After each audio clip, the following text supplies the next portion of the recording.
quit the act and quit the game. They know the truth, and so does everyone else, including her husband. They know that Dahlia had hired a hitman to kill her husband that morning. The hitman she hired was an undercover cop. What? No way. She actually hired a hitman. Yes. What the heck? Back when Michael was being set up for dealing drugs, he had actually confronted Dahlia the third time because no one else knew they were going to dinner that night. And so he's like, you were the only one that knew. Dahlia freaked out. She was driving the car. She began driving manically, going over 100 miles per hour. And so Michael apologizes. It's like, sorry, I'm just trying to figure out who's doing this to me. I really don't think it's you. And he calms down. Police later said that part of the reason they let him go that night was because they had a feeling that Dahlia actually had something to do with it based on how she was acting as her husband was breaking down. It was the next morning that Dahlia, she was starting to freak out that he had been catching on, that he actually asked her if she'd been doing it. And that same day that she told Michael she was pregnant, she texted her ex-boyfriend. She asked him to pose as a lawyer to her new husband, whom she hated,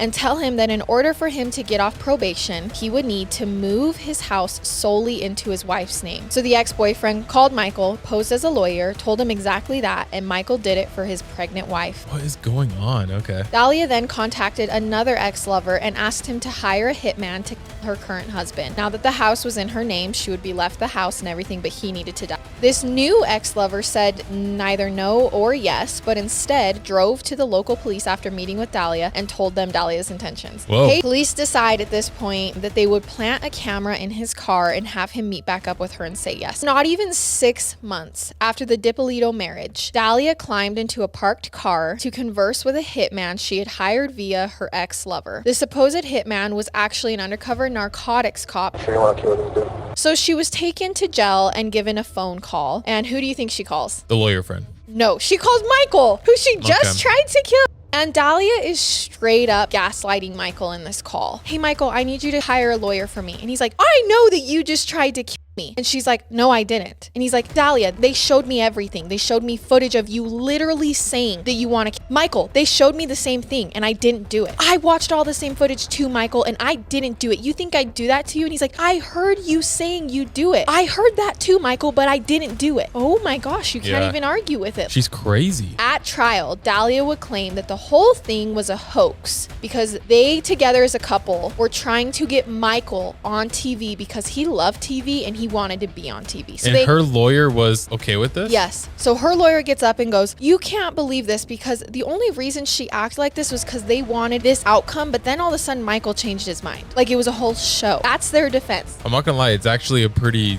smart defense